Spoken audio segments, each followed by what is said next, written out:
Yum, yum! Greg here from Pixel Fondue. Been playing some Horizon Zero Dawn on PC, of course. Cool game. I'm in the apocalyptic mood. I thought I'd take some Quixel assets and just kind of use some tools that you don't normally use with item modeling, like fall-offs and maybe some dynamics and some other tools to just do a little apocalyptic mess up on this scene. So I'm just going to kind of wing it here and work through this. To start off, let's break up this sidewalk here and make it like, sort of shattered and everything. So I think maybe what I'll do is I'll just start hiding some of this stuff, maybe everything but the sidewalks. And I'm going to be using this tool a lot. So over here in geometry, we have the mesh shatter tool. Now this has been in MODO for a while. It's not procedural, it's a one-off, and but it's pretty useful though. So I'm going to just do a uniform shatter on this. So click uniform, and I'm going to maybe double the pieces to 60. And we'll just keep the cutting material. So shatter interior, basically what that means is all the new sort of inner pieces are going to have a material named shatter interior on them. You could change it to something else if you want. And we're going to also center to mass is going to put the pivot or the center with the pivot going along for the ride at the center of each of those little chunks. And hide source is going to hide our original sidewalk here. So it'll keep it in the scene. If we don't like the shatter, we can delete the pieces and start over. And it'll also make a group for it. I'm not going to generate a normal map. You can do that too, which is useful a lot of times with really like curved. Like if I'm going to shatter a sphere, I'm probably going to generate a normal map, which will create just a vertex map that'll maintain the smoothing of the curved surface. With this sidewalk, I don't think we need that. So let's just do this. I'll hit OK, and this will chop up here. Now sometimes you'll see some errors, like you see this error pop up, and these are just some, I think, Boolean errors popping up. Sometimes you'll see a bad Boolean error and you have to do it again, but typically they're not too noticeable, and sometimes you don't get them, but that one popped up right away. Sometimes it'll pop up a couple of times. At any rate, you'll see what happened here. I've got multiple pieces here now, and my original sidewalk right here is hidden. And put this in a group all nice for me. You'll notice that it also created a, let me just back up. You see all the little axes there and the little pivots? So I do have pivots visible for selected items. So visibility, pivots for selected. We have those on so you can see the pivot is in the center of each of these pieces. And I did want to show the materials. So let's go to stats and look at our shatter interior material. So I click that. You can see that's our material there. So I'm actually going to make that just like a bright red to start off with. So I'll just quickly adjust that. Okay, so that's our little interior, just sort of a bright orangey red, so it stands out. And let's start sort of messing this thing up. So I'm just going to double click escape just to drop all selections. And I want to go into item mode here. So this is again what I'm talking about. You can use fall-offs in item mode. This is something I don't think people really take much advantage of. So I can select all my little chunks here. In fact, if I turn on wireframes, you can see the pieces a little bit better. So if I select all my guys like that, and maybe I'll turn this scene back on a little bit when I turn on the curb and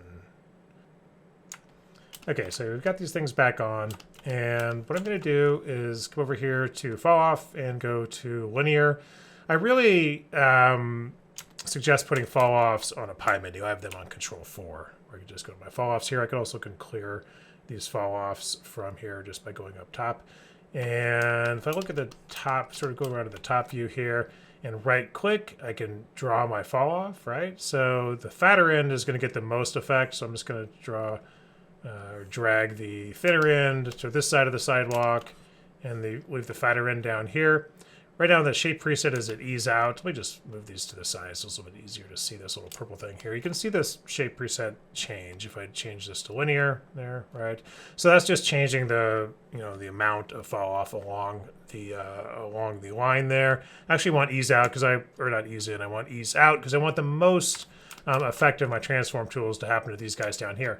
And first I'm just going to then go to Action Center, Item Local. And again, I put these on Control 3. So my fall-offs are Control 4, my Action Centers are Control 3, Item Local. So again, you see the centers, the pivots here. So each of these little chunks is going to be transformed from its own pivot. So if I press R for scale, It's going to scale everything in just a little bit, but it's using the fall off there. So it's really just scaling mostly towards the end of this fat fall off there. So I'll scale them down, not a ton, just a little bit like that. And then just W for move and just sort of stretch them out. And so there you can see with the fall off, we really, did a pretty good job messing up our guys there, right? And just Control Z so I can reselect them like that. I'm going to actually do a little bit of jittering. So again, just like fall offs, you typically use them with polygon modeling, but they work with items. And like the jitter tool, it works with items as well. So a lot of these tools over here, you see, on the direct modeling side, you think of them as polygon modeling tools, but they're or 7D modeling tools, whatever. But they actually work with items as well. So if I go to, I believe, under deform and jitter, I can turn off translate and scale, but I can keep on rotate, and I can just sort of drag, and it's just rotating everything just a little bit, right? And again, it's respecting this fall off here. So the more sort of farther away they are, or closer they are to the fat end of the fall off, the more rotation they're getting. So that's just sort of, like so. Like that, looks good. I'd probably move my ground up a little bit. I need to adjust my, let me just turn off my fall off. When I get done here, I'll move the ground up so it intersects a little bit like that. But for now, I'm just going to keep it underneath the road there. So that's one side. Let's look at the other sidewalk over here. Right now it's an instance. So I'm going to right click and change type to mesh items. We'll just change that to a mesh. And this side, I will do the same thing. We'll just do geometry shatter. Let's do uniform again. And go, let's make even more. Let's do like 90 and hit OK. Let that calculate. It goes pretty fast. Again, I get an error or two will pop up, but like I said, like one popped up earlier, you don't really see it over here. So there might be some little, weird Boolean error over there, but sometimes they're noticeable, sometimes they're not. One of the nice things is you'll notice that it kept the UVs. So my material on there was passed on to all these little fragments really nicely. So, okay, so here we have this side a little bit messed up, and let's do a different fall off. Maybe let's do a cylindrical fall off. So I'll just go to cylinder. I'm just going to drag it over here just so we can see it better. Make sure it's in Y. You can also use mini properties if you're used to that yet. So there's our cylindrical fall off, and I'm going to just drag it over here. Going to go to scale again. Make sure item local is your action center. So whoops, item local. You can also go up here. Just make sure it's an item local. And then just scale down a little bit. You'll notice I'm just getting it in my sort of, it's just within my cylindrical fall off, but it's giving me more of like sort of an impact crater look, right? So then I could just move my fall off here. It stays in the scene. And then just middle mouse, grab some more pieces. I don't think I need my curbs. And then again, activate scale. The scale tool and just scale them down a little bit. And then I'm also going to move them down a little bit so the center goes down a little bit there. So you can see again, you get that sort of impact crater look. Move down a little. You're just using the fall off to do that, so it looks pretty cool. Maybe I'll do it on these guys as well. One more time, I'm just going to move my fall off over here. Now you can do this procedurally too. So I could do an item transform, or I'm sorry, a transform effector, right, for each of these guys, and hook in a procedural, like a cylindrical fall off item, and just rig it all up. And so then I could go back and change it. But really, it's nice just to kind of do this really quick and direct modeling. It's something MODO's really good at. Maybe I'll do for the road. I'll show you how to rig something like that up. But right now, we're just going to stick to this. So we'll just scale these down here. Looks good. Move them down like that. Looks good. All right, so now we've got some impact craters over here. We've got this one just kind of messed up over there. There's another form of shatter, and I'll do it on, just hit escape twice. The old double tap escape. It's not in the MODO manuals, and perhaps we should do some videos on this. It's an important part of the workflow to just double tap escape. It'll drop any tool or any selections, whether it's polygons or items. And oftentimes you'll have a bunch of stuff selected, like material items, mesh items, like a light, like a deformers, and just don't just unselect them manually, just bam, bam, escape, get rid of everything at once. So, all right, so let's grab the road here. I'm just pressing F. One of the nice little thing about F, it'll find it in the item list, and it'll also unclaps any sort of folder you have there. So I'm going to do the same sort of thing. I'm going to do a mesh shatter here, but I'm going to do cluster, which is pretty cool. And I'm just going to double everything. In fact, I'm going to do 10. So this is 10 sort of main clusters. You'll kind of see how it works. It looks like a bunch of little impact craters, basically, or impact fractures. Secondary pieces will bump up to 50. This is going to take a minute. And actually, before I do that, I'm going to turn on wireframe so you can sort of see it going. These are pixel assets, so you see these are scanned. So there's a lot of triangles there. This guy, I wonder if I should, it's doing Boolean operations, so maybe I'll triangulate this guy. This is just a big, cube, find a cube basically. I just hit in polygon mode. I just hit Shift T to triangulate it. Sometimes Boolean operations work better in triangulated mode, so. Well, I just triangulated it. We'll see if this goes a little without getting any more errors here. But go over here to geometry and mesh shatter, and we'll do cluster. I think I said I'll do 10, not 40, 10 and 50. And this guy, this takes a little bit longer, quite a bit longer to calculate. So just give it some time. What it'll essentially do is sort of scatter 10 points on the item, and from there it'll do sort of, impact fractures around them. Again, shatter interior on, everything else default. Don't need normal maps on this guy. Hit OK. And it's going to start calculating. So we got a, you can see these starting to pop up here, right? So I'll get a, probably get a couple of errors in here. We'll see. There's another one happening. So it's kind of cool watching it happen in real time. I might speed this up, or I'll just talk over it. One of the things I'd really like to see, so these Shatter Tools, I think were originally programmed by Eric Solvey, who's just a great developer for MODO. He's moved on. He's actually working on Ozone now with Rich Hurry and that group, and the Unreal plugin, which I just saw on the Twitter today that they were showing off their stuff at an Unreal trade show, or some trade show event where Unreal was being featured. So it'll be interesting to see what they do. He also did all the particle mod or PMod stuff in MODO. Did all the dynamics. Did some other stuff. I think he did texture bombing, texture particle replicators as well. He's a really talented guy. Anyway, so this is slowing down a little bit the more pieces we get, so I'll probably fast forward through the rest of this. Okay, there we go. It's done. That's a lot of pieces. Looks like I've got about 450 or so pieces here. Again, it hid the original road, and I've got all the parts right there. And let's just kind of do the same thing. Why don't I hide some of this? Well, I don't think I need to hide the other stuff. I'll just keep it open like this. It would be cool if these procedural, or if these shatter tools are procedural, and we can just rerun them, or change parameters, or feed the data up to additional mesh ops. Maybe we'll see that someday. That's kind of how Houdini is sort of taking it to the next level. So this isn't Houdini level, but it's still pretty cool to be able to do this really quickly in MODO using MODO's direct modeling tools. I'll just do kind of the same stuff here. I'm just going to, let me hide this ground here just so I don't accidentally select it in the meantime. I'm just going to use middle mouse, drag to select a bunch of stuff. And I'll continue to use the Centrifugal Falloff. So I'll just right mouse to drag that out. And just sort of move it so you can see it better. Make sure that's on Y. I don't know why it always goes to Z automatically. Defaults to Z.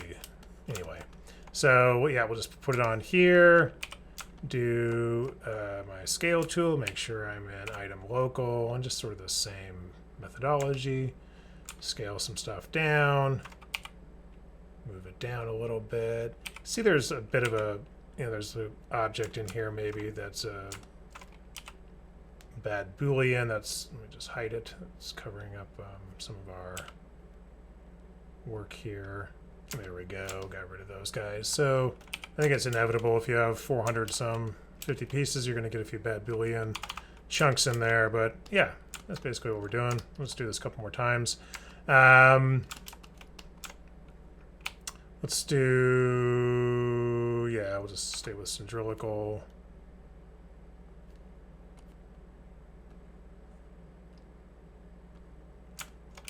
Just so you can see it better, that's what I'm doing.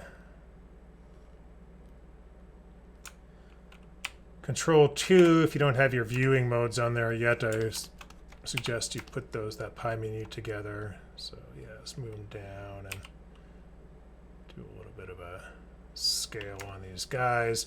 Oh, I forgot to jitter as well. So let's do some jitter on the rotation. So to my jitter tool, make sure rotate's active, and just do a little bit of a jitter there. Mess these up a little more. Looks good. Maybe do one more here. Bring my fall off over. So you get the deal. You just kind of iterate through this stuff. Scale it. Move it. Jitter for rotation. Jittered quite a bit there. Okay, so that makes sense, right? And I'll just get these last couple. And we'll call this quits on the road. Move on to the concrete barrier. And you can do other fall-offs. If I want to add like a noise fall-off, I can go down to in my fall-off menu here, go to add, go to noise, and you can see that that's added it. If I just scroll down here, it's added noise fall-off to my tool pipe. It's in set it to multiply mode, so it's multiplying sort of a noise, sort of a fractal noise effect on top of the centrifugal effect. And move my scale down a little bit. So it just adds a little more randomness to the fall off. So it's not just a perfect, you know, inside-outside move on that. And we'll just jitter these guys. Oop, not so much, a little bit. Looks like jitter maybe doesn't actually respect the fall off, which is interesting. Go to these. Let me just use the jitter tool here. Jitter. Let's jitter scale. Actually, let's jitter translate just in Y. That's kind of interesting. And let's jitter scale. I wish we could set the bounds to only positive or only negative for jitter. Soft drag will actually work with items as well. So you could just left mouse drag. You can kind of see I'm left mouse dragging my fall off. And then I can just drag these guys. Smaller fall off here and grab some little pieces. Sort of like sculpting with items, right? So I'm just sort of adjusting my radius of my brush and just sort of pushing these items up and down. Just sculpting with this tool using fall-offs in item mode, which is, you know, not something everybody really thinks about. And then I'll just, again, let's just set the clear fall-offs and go, let's do like a radial fall-off. And we'll be sort of done with the road, I think. I really kind of wish they made the fall-offs, the modeling fall-offs, maybe people don't agree with this, look and act the same way as the item fall-offs. The fact that we have fall-offs and MODO, item fall-offs, and modeling fall-offs, sort of temporary fall-offs, they look completely different. Like the spherical one looks completely different. I don't have a, you know, solid core for this one, but I do for the item one. It seems like they should, I don't know. Obviously programmed by different people, but it seems like somebody should have been on top of things and made them more consistent, but who am I to judge? Okay, so scale that down a little bit. Looking good. So our road is looking pretty decent there, I think. Let's work on this guy now, this concrete barrier, now that our roads are pretty messed up. I'm going to, let's just collapse a couple of these folders here. And I'm going to hide the curbs and the road. And I'm going to hide the sidewalks. I'm going to turn on my collisions here. And we're going to do some dynamics here to mess this guy up and kind of make it look natural. So select this guy. And again, we're going to go to geometry, mesh shatter. We'll go to uniform. Let's go to maybe 70 pieces. Everything else, just default, hit OK. If you get any errors, just hit OK. You can see that sort of shattering there in real time a little bit. Okay, there we go, all nice and shattered. You can see them just like that. So let me do a couple things here. I'm going to grab these are a couple different objects here. I've got a road collision and a sidewalk collision. I don't actually need a sidewalk collision there. I'm actually going to 3 for polygon and Shift G to triple this guy. And you don't need to do this, but sometimes I think dynamics work better with triangles. So before I actually make it a static body, I'm going to actually center. I don't like the pivot being over there. Again, I think this just helps dynamics a little bit. So we'll just go over here to edit and center to bounding box. There we go. The pivot goes with the center unless you explicitly move it. Select this guy. We're going to make this a static rigid body. For collision shape, we can keep it with plane. That's fine. I actually think I'm going to change it to mesh, though. It's just a couple of polygons. I think it's more accurate with mesh. Looking at the side view here, let me just go to wireframe mode. I'm going to middle mouse some bottom chunks here. Just middle mouse, just select them like so. And I'm going to make these static as well. And then let me just press F over here, and I'm going to drag all of these static guys to the top of my barrier hierarchy, just so I can remember what they are. And I'm going to right click and give them a different color again, just so I remember what they are. Where's my edit color? We'll just make them like green or something. I'm going to grab all the other ones. And actually, you know what? I'm going to leave. Let's maybe keep that static as well. So we'll go static and right click and go edit color green. Just want a little more structure to this. So, and I'll just drag these up here just to organize my scene. Whoops, don't parent them. Control Z, just make sure they're underneath there. Boom. And then let's take everything that's not green and has not been dynamitized yet. We'll make that an active rigid body. So that'll, be affected by forces. And I think we'll just leave everything at default for dynamics for these guys. Go back to advanced mode. And let's just press play on the dynamics here and see what happens. Everything's sort of falling down. Okay, looks pretty good. I like it. So one of the things I'm going to do is grab the plane. I'm going to make it a little bit bigger in polygon mode. And then now the way these 3 little green simulation buttons work is the one on the far left, this play button, just sort of makes the universe dynamic and just plays it perpetually, right? So it's just a staying at frame 0. The world's dynamic and time is moving forward in the dynamic context, the dynamic world, and so all the little pieces are following. If I turn it off, it just goes back to the setup values. If I press this next one, it's actually going to go down the timeline. If anything was animated in the scene, that would be affecting. So I had like another, dynamic object, being animated through there, like a wrecking ball. That you'd want this second one to go here. That's just going to run through the timeline though. And the last one's going to compute the simulation. So I'll just hit OK. And so it's going to simulate it. And it's going to give all the pieces, a position or transform in every frame. And I can just drag through and see them fall down like that. I think that looks fine for our purposes. So why don't I just select all of my pieces here that fell down. And then I can come over here to dynamics and say bake dynamic transforms. Now they're frozen at those positions.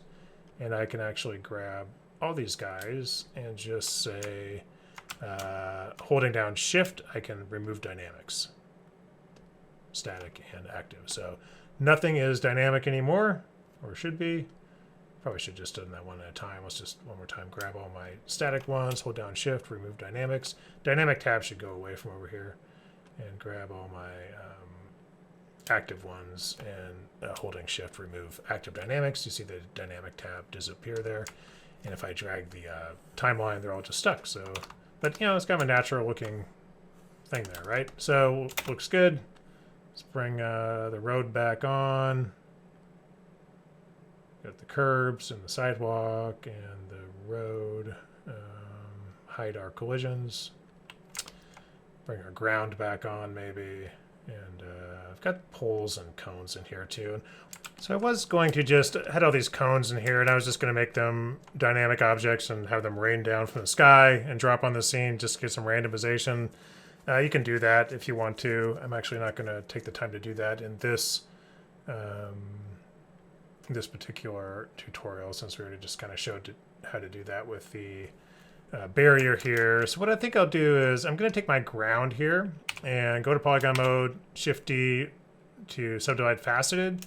I'm going to do this a number of times. Let me just go like this and turn on isolate, turn on wireframe, and I'm just going to keep subdividing this a few times like this. And I'm going to Shift Tab for sub D surfaces. Sometimes I always just grab some polygons and activate move and pull it up just to make, or just to see if it's actual sub D and not polygons, just to make sure I got it. So there they are, Camel Clock sub Ds, and I can unisolate it. And I'll just use MODO's sculpting tools, which are kind of underrated actually. No, it's not ZBrush, but it's great for just sort of polygonal sculpting. So I need to go in and just, you know, hold control and push in a little bit here to make sure it's underneath the road. These little impact craters, just kind of push it down a little bit. Looking good. Like so. And then with the sidewalks, I need to do the opposite, just sort of push it up a little bit. So just maybe not so much. So you can also adjust the offset over here. Offset used to be mapped to middle mouse button. It'd be really nice if that was. I wonder if I can actually do that with OmniHaul. Right click middle mouse. Oh yeah, there we go. OmniHaul to the rescue. We got middle mouse and offset now. So right mouse is size, middle mouse is offset, which is a much better workflow. So just sort of push this up a little bit. And I just like to mess these up, just sort of make it look a little natural there. Push it down so it's not over the road. Push it down there. And then push it up underneath our sidewalk. Not so much, but you know, whatever. Looks good. Maybe move this, scooch it down a little bit. It's okay if it's intersecting a little bit. You want some of these guys to be kind of covered up, right? A little bit covered up by the dirt there. And you can actually, you know, improve that with shading, do some blending model, you know, some blending in there to like blend this whole thing together. But right now we'll just kind of push it down. Keep it overlapping some of them, but not all of them. Okay, turn off wireframe. Get a nice look at it. Okay, it looks pretty good. That's what I wanted. I think the last thing I'm going to do is just draw some weeds on. So I'm going to do a pretty simple replicator system really quick in the schematic. I've got some weeds already loaded into the scene from Kixel. So my weed group is right here. I've got a good like half dozen or so. Where are they? Just select them all and oh, they're right here. So there's my weeds. Got some weeds. All right. I'm just going to replicate those on by drawing some curves. So let's set that up in the schematic. So the first thing I'm going to do is take all my weeds and I'm just going to drag all of them into the schematic. These are going to be prototypes for my replicator. There they are, all nice in the schematic. Just make this a little bit bigger for now. And we need a replicator in the scene, so add item, need a replicator. We'll add that replicator. And we actually want, I'll just do one, that's fine. You can make this as complex as you want, but I'll just do it kind of simple here. What else do we need? We need a curve particle generator. And I'll explain that in a minute. Curve particle generator. Right there. And I think that's maybe all we need. Maybe we'll add like a random PMOD, so random particle modifier as well. So if these icons look like different to this, because I'm using Warren's icon kit, there's a review for it on Pixel Fondue. It's awesome. It's like giving MODO a really nice facelift, and I would definitely recommend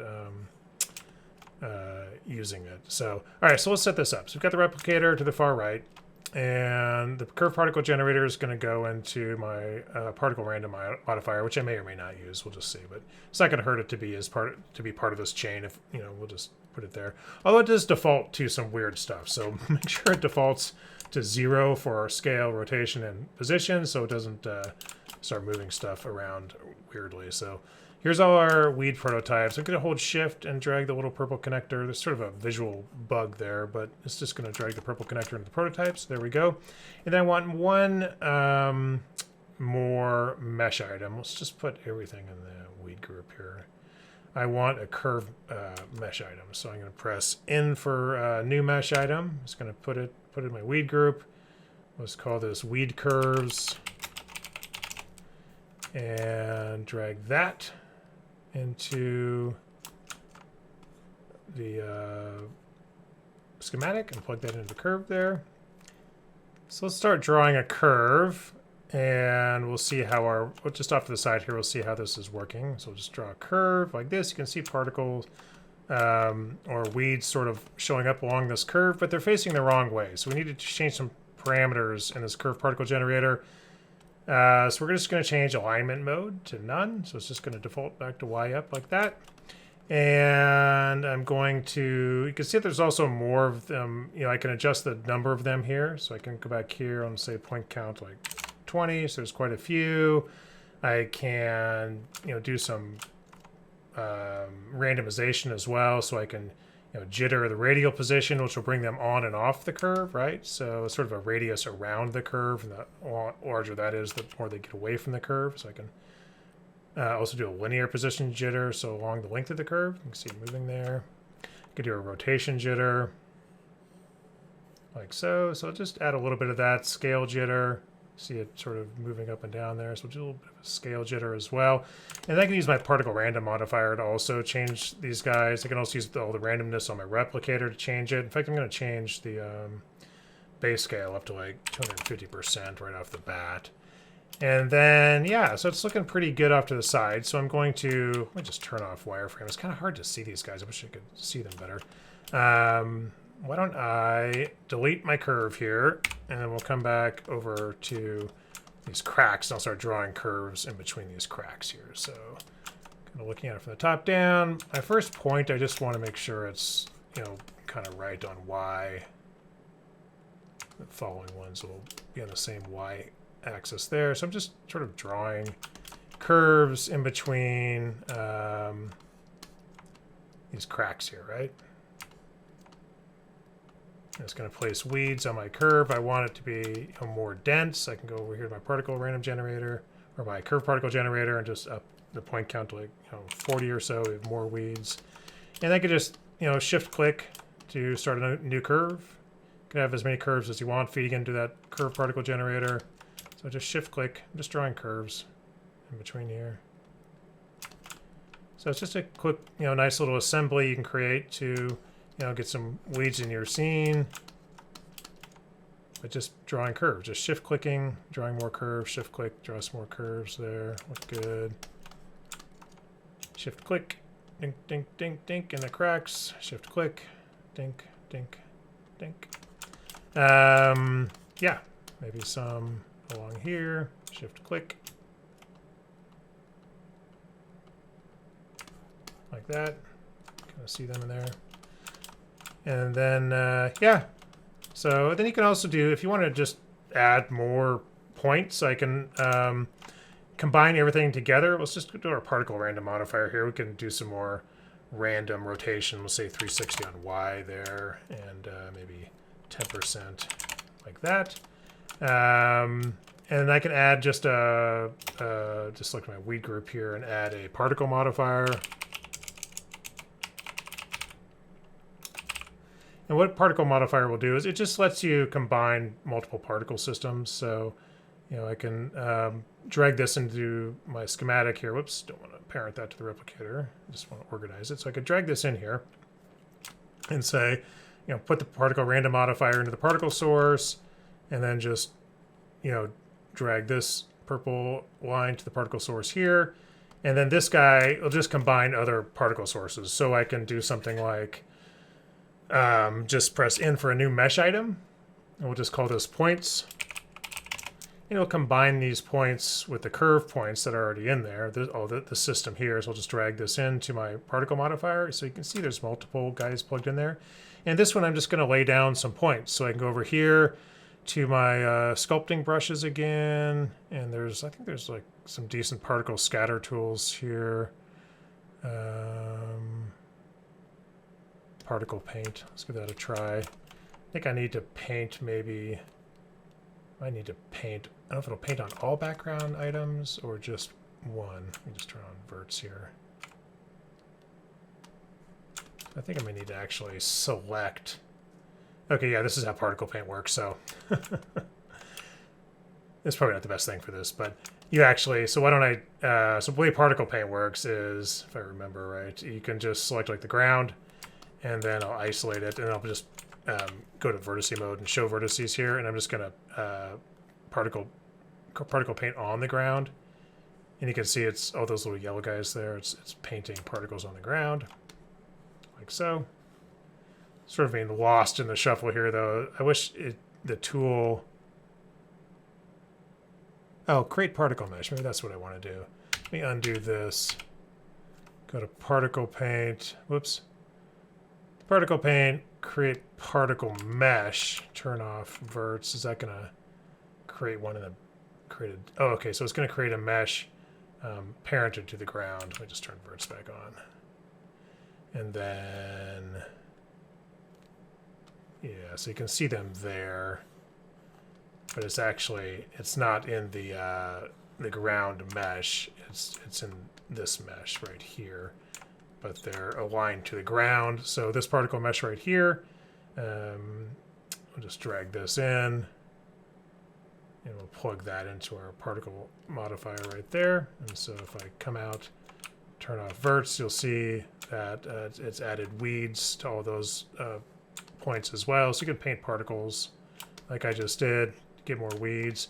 And you could also just like copy and paste them, and so I'm just going to Control C for copy, move them over here, Control V for paste, and you could just treat points. I like I can treat any vertice or whatever just as polygons basically. So I can move this up, and I can do like a mesh constraint to background, move them back down. It should stick to my ground there.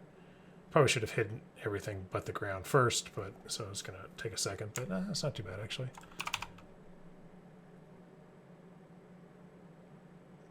Double tap escape, yeah, so it constrained those nicely. So yeah, now we've got some weeds there.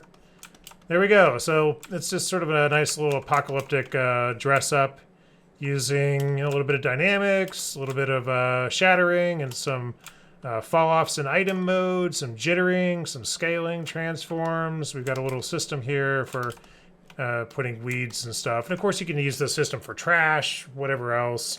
You can even do dynamic replicators, so you can have points that are have different trash items replicated to them, then turn that into a dynamic system and have them rain down on your terrain and bounce around and stuff like that. Then you can freeze it just like we did the little chunks of the barrier there. So anyway, yeah, that was a long tutorial, but just thought I'd throw one together tonight. Feeling good after the Warriors won the NBA championship again and decided to make this. So that's it. Get inspired. Yum, yum.